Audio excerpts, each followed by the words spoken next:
Hi, everybody. Welcome back to Bible in a Year. My name is Natalie, and today we are on day 332. Welcome to the channel. I am so happy that you're here today. We are going to be finishing the first book of Chronicles today by reading 1 Chronicles chapter 29, and then we're going to read Micah chapter 3, and then we're going to close out our day with John chapter 3, but we're only reading verses 1 through 18 today. You're not going to want to miss it. I am so glad that you chose today to show up. So let's get started with 1 Chronicles chapter 29. Let's finish this one up. Here we go.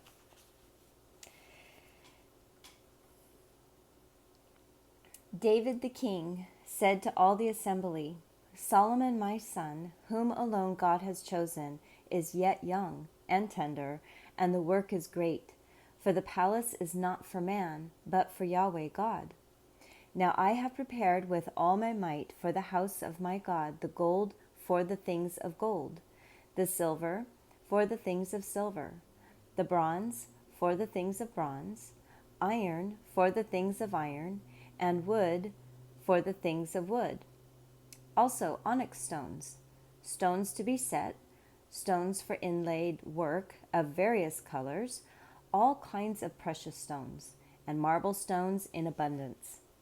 In addition, because I have set my affection on the house of my God, since I have a treasure of my own of gold and silver, I give it to the house of my God, over and above all that I have prepared for the holy house, even 3,000 talents of the gold of Ophir, and 7,000 talents of refined silver, with which to overlay the walls of the houses, of gold for the things of gold, and of silver for the things of silver, and for all kinds of work to be made by the hands of artisans. Who then offers willingly to consecrate himself today to Yahweh? Then the princes of the fathers' households, and the princes of the tribes of Israel, and the captains of thousands and of hundreds, with the rulers over the king's work, offered willingly. And they gave for the service of God's house of gold 5,000 talents, and 10,000 darics of silver, 10,000 talents of bronze, 18,000 talents, and of iron, 100,000 talents. People with whom precious stones were found gave them to the treasure of Yahweh's house, under the hand of Jehiel the Gershonite. Then the people rejoiced, because they offered willingly, because with a perfect heart they offered willingly to Yahweh, and David the king also rejoiced with great joy. Therefore David blessed Yahweh before all the assembly, and David said, You are blessed, Yahweh, the God of Israel, our Father, forever and ever. Yours, Yahweh, is the greatness, the power, the glory, the victory, and the majesty. For all that is in heaven and in the earth is yours. Yours is the kingdom, Yahweh, and you are exalted as head above all. Both riches and honor come from you, and you rule over all. In your hand is power and might. It is in your hand to make great and to give strength to all. Now therefore, our God, we thank you and praise your glorious name. But who am I, and what is my people, that we should be able to offer so willingly as this? For all things come from you, and we have given you of your own. For we are strangers before you, and foreigners, as all our fathers were. Our days on the earth are as a shadow, and there is no remaining. Yahweh our God, all this store that we have prepared to build you a house for your holy name comes from your hand, and is all your own. I know also, my God, that you try the heart and have pleasure in uprightness. As for me, in the uprightness of my heart, I have willingly offered all these things. Now I have seen with joy your people, who are present here, offer willingly to you. Yahweh, the God of Abraham, of Isaac, and of Israel, our fathers, keep this desire forever in the thoughts of the hearts of your people, and prepare their heart for you, and give to Solomon my son a perfect heart to keep your commandments, your testimonies, and your statutes, and to do all these things, and to build the palace for which I have made provision. Then David said to all the assembly, Now bless Yahweh, your God. All the assembly blessed Yahweh, the God of their father, and bowed down their heads and prostrated themselves before Yahweh and the king. They sacrificed sacrifices to Yahweh and offered burnt offerings to Yahweh on the next day after that day, even 1,000 bulls, 1,000 rams, and 1,000 lambs, with their drink offerings and sacrifices in abundance for all Israel, and ate and drank before Yahweh on that day with great gladness. They made Solomon, the son of David, king, and the second time, and anointed him before Yahweh to be prince, and Zadok to be priest. Then Solomon sat on the throne of Yahweh as king instead of David his father, and prospered, and all Israel obeyed him. All the princes, the mighty men, and also all the sons of King David submitted themselves to Solomon the king. Yahweh magnified Solomon exceedingly in the sight of all Israel, and gave to him such royal majesty as had not been given on any king before him in Israel. Now David, the son of Jesse, reigned over all Israel. The time that he reigned over Israel was 40 years. He reigned 7 years in Hebron, and he reigned 33 years in Jerusalem. He died at a good old age, full of days, riches, and honor, and Solomon his son reigned in his place. Now the acts of David the king, first and last, behold, they are written in the history of Samuel the seer, and in the history of Nathan the prophet, and in the history of Gad the seer, with all his reign and his might, and the events that involved him, Israel, and all the kingdoms of the lands.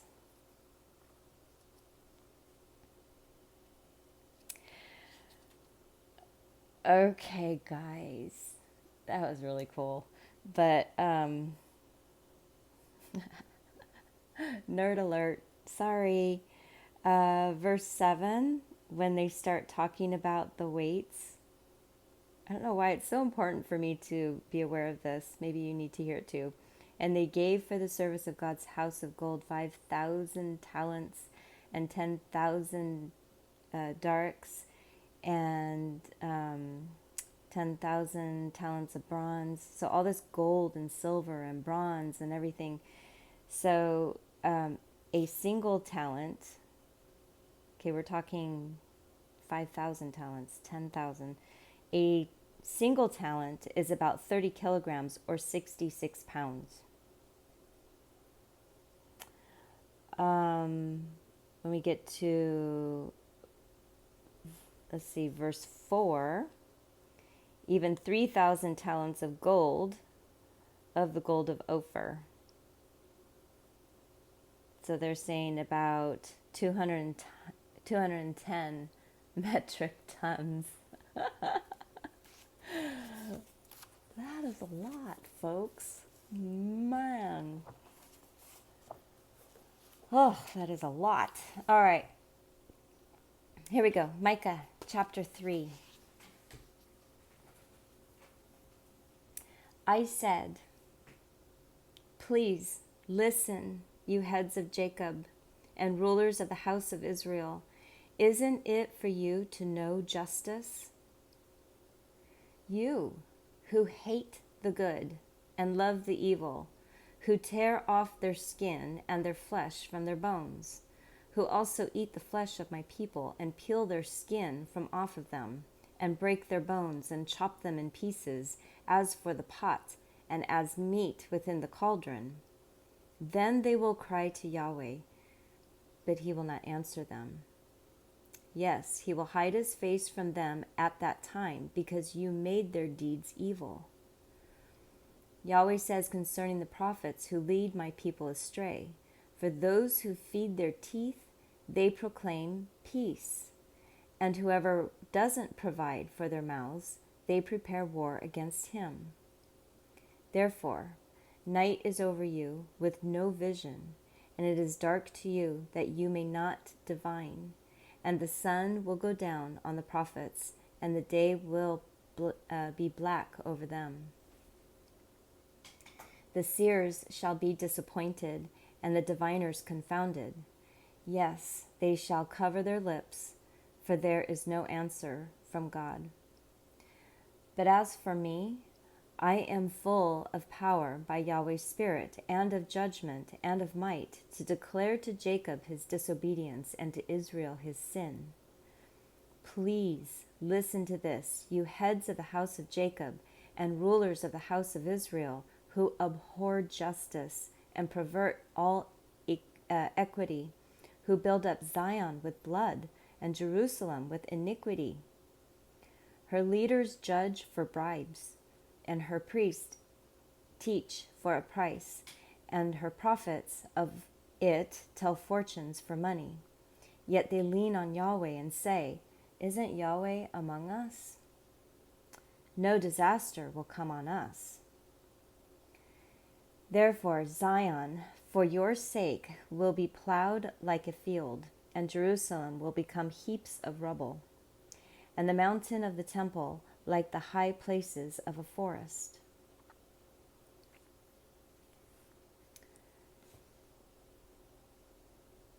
Wow, it's just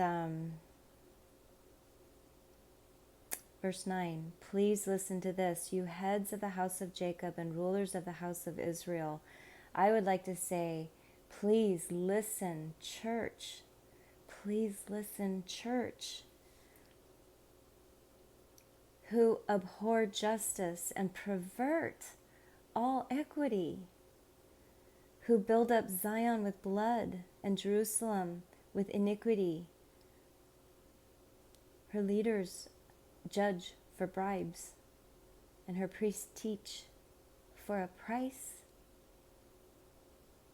and her prophets of it tell fortunes for money.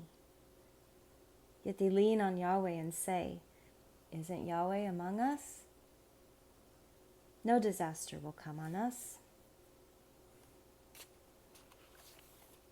It is very current times. But let's move into John chapter 3, verses 1 through 18. Here we go. Now there was a man of the Pharisees named Nicodemus, a ruler of the Jews. He came to Jesus by night and said to him, "Rabbi, we know that you are a teacher come from God, for no one can do these signs that you do unless God is with him." Jesus answered him, "Most certainly I tell you, unless one is born anew, he can't see God's kingdom." Nicodemus said to him, "How can a man be born when he is old? Can he enter a second time into his mother's womb and be born?" Jesus answered, "Most certainly I tell you, unless one is born of water and spirit, he can't enter into God's kingdom. That which is born of the flesh is flesh. That which is born of the Spirit is spirit. Don't marvel that I said to you, you must be born anew. The wind blows where it wants to, and you hear its sound, but don't know where it comes from and where it is going. So is everyone who is born of the Spirit." Nicodemus answered him, "How can these things be?" And Jesus answered him, "Are you the teacher of Israel and don't understand these things? Most certainly I tell you, we speak that which we know and testify of that which we have seen, and you don't receive our witnesses. If I told you earthly things and you don't believe, how will you believe if I tell you heavenly things? No one has ascended into heaven but he who descended out of heaven, the Son of Man, who is in heaven. As Moses lifted up the serpent in the wilderness, even so must the Son of Man be lifted up, that whoever believes in him should not perish, but have eternal life. For God so loved the world that he gave his only born Son, that whoever believes in him should not perish, but have eternal life. For God didn't send his Son into the world to judge the world, but that the world should be saved through him. He who believes in him is not judged. He who doesn't believe has been judged already, because he has not believed in the name of the only born Son of God. Does that clear that up? For anybody searching today, do you mind if I read that again? It'll take just a minute. This is John chapter 3, and let's go ahead and start at verse 14. This is a little bit of history from when we read about when Moses had to make a serpent of bronze. Anyway, it is a long story, but here we go. He's talking about this. As Moses lifted up the serpent in the wilderness, even so must the Son of Man be lifted up, that whoever believes in him should not perish but have eternal life.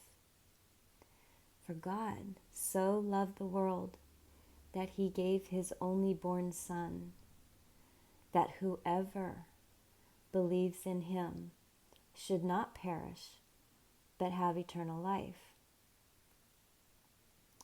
For God didn't send his Son into the world to judge the world, but that the world should be saved through him. He who believes in him is not judged. He who doesn't believe has been judged already, because he has not believed in the name of the only born Son of God. So, for those who are still sitting on the fence, wondering if they want to give Jesus a try, but maybe feel that they are just not good enough, that they have done so much in their life, we have just read right there, whoever believes. Whoever. And that could be you. And Jesus didn't come to judge. He just wants our hearts. He just wants the relationship. And for those who choose not to believe, okay, they're going to be judged. But through Jesus, there is no judgment. There is just love and relationship. And I encourage you to ask him in prayer and thoughtfulness. Use your words in your heart and just say, I'm ready. Let's walk this journey together. And then for the others of us who have taken that step, but we still don't feel good enough, we're not judged either. Okay? He loves us and he wants us. And he tells us that his grace is sufficient for us. That's what we get. We get grace, not judgment. All right? So let's press on today, thinking about those words, how loved we are. And it's a whole new covenant, and we have a whole new relationship. Let's just accept it. All right? That goes for me too. I'm not goes for me too. All right. Come on back for tomorrow, which will be day 333. Have the most wonderful day today, and I will see you tomorrow. Bye.